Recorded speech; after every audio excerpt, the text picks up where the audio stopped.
Good morning. Thanks. It's great to see so many people here, a lot of people I know and a lot of people I don't. So I'm Teresa Cherniak. I'm the principal planner for community planning, which is one half of long-range planning. The other half is transportation planning. So my section works on land use ordinances. We are the keepers of the comprehensive plan, including the community plans and the community development code. So I wanted to talk this morning about our work that we're just starting actually on housing affordability. There's been a lot of talk in the news and a lot of jurisdictions, including Metro, looking at housing affordability in the region, and the board actually has been part of this and getting increasingly concerned and wanted us to start looking at it. So I'll talk some about how we're going to be doing that.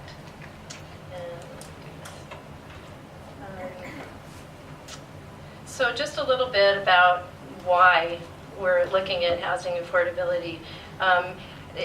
Affordability is an issue for people at all income levels, so when we talk about housing affordability, we're not talking just about the lowest income levels, but people at the full range of incomes. And over time, housing prices have been increasing far more than wages have been increasing, and so people are getting more crunched in their ability to afford their housing. We do have about 215,000 housing units in Washington County, just for context. And this figure here shows that in Washington County, we do have a lot more owner-occupied housing than rental. So about 60% is owner. The lighter blue on the owner is single family, and the darker blue is multifamily. And then kind of the opposite on the rental, the lighter green is the multifamily, and the darker green is the single family. We have right now about a 5% vacancy rate for all housing and about a 2% vacancy rate for rental housing, which is pretty tight for the rentals. A little more context, just as an example. These are from the Regional Multiple Listing Service report, showing the median sales price ranges in Washington County. And in the North Washington County area, we're at $458,000 as the median sales price. In the Hillsborough, Forest Grove, it's closer to $300,000 in the Beaverton area. So in the county, we have median sales price ranges between $300,000 and $500,000. And to be able to afford those kind of prices, a household would have to make $60,000 to $100,000 in order to buy. So that's just a little bit of context. So the board has recognized this is a regional issue, and each year long-range planning does a work program, and this year the board gave us really clear direction that they'd like us to focus on housing affordability as part of our work program this year. Part of that, since we didn't have staff that had the housing background, they did approve a new senior housing planner position, and we did just hire a new person for that. It's Kim Armstrong, who's here, and Kim just started 2 days ago, so we're not very far yet along on our work, but we're excited that Kim is with us. She came from the Department of Housing Services, where she also worked on affordable housing issues. I think she was there since 2009. So slightly different perspective. Now she'll be coming at it from the land use and transportation kind of perspective, and we're very excited about that. So she'll be the point person for housing issues, and particularly housing affordability. We'll be working with stakeholders to advance housing projects for all incomes.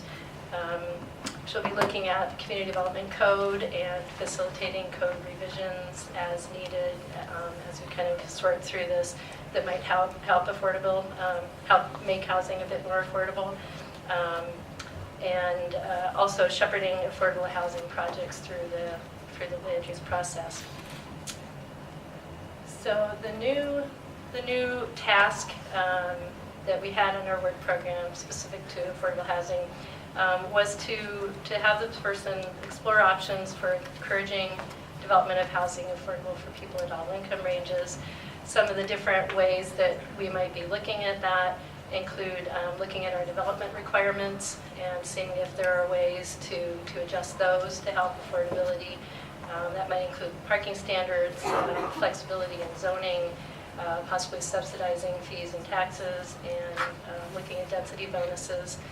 It's something that Portland looks at quite a bit right now. We're not sure how well density bonuses would play out in the suburban area, but that is something that we'll be looking at. We'll also look at possibly allowing or encouraging different types of housing that we don't really right now. Things like cottage housing, cluster housing, co-housing, detached row houses, some of the things that are allowed in other jurisdictions and maybe we don't, or our code doesn't really encourage them. So we'll be looking at that kind of thing. In addition to that specific focus, we've also put a housing affordability lens on our other work program topics. Any number of things that we do can have an impact on the affordability of housing, and we don't always look at that and consider that as we do our work. So we've made a commitment that we will be doing that through our work now. So some of the kind of critical things on that, I would say, right now we have a right-sizing the parking code study going on, and we have heard that parking is a major cost. And if we looked at our standards, maybe we could have an impact on housing affordability. So we are doing that. That right now, there was a study done. There's an issue paper out right now on what we might do with our, which is not out. I've seen it.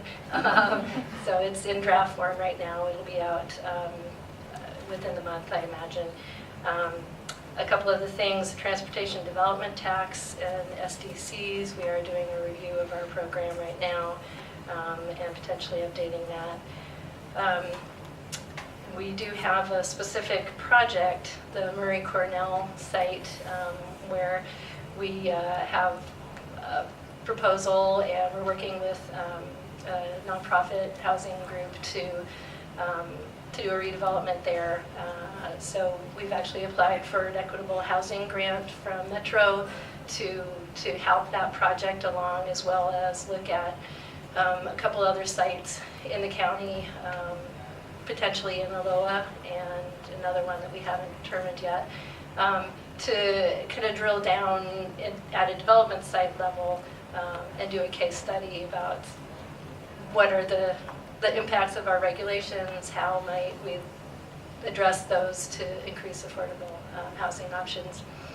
And then group care and fair housing, we've had this on our work program a couple years, and I think we'll finally really be able to delve into it to look at our regulations and how they address fair housing or don't.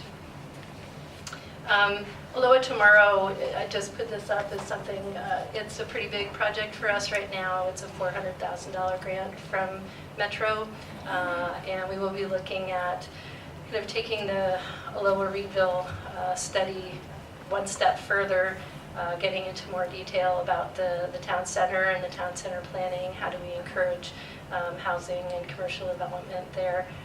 Also looking at transportation investments and high-capacity transit along the corridor and how we can be making that happen. And then also specifically looking at housing in that area. There is a lot of affordable housing there now. So with redevelopment, how do we try to make sure that we keep some affordability, that as the gentrification happens, we don't displace people and kind of deal with that equitably. So like I said, work is just beginning. Kim started 2 days ago. She's got a lot on her plate. I don't think she's got it figured out yet. So the first step will be kind of making sure that we fully understand the issues and we'll start developing options for the board to consider and get a sense from them what they would like us to focus on.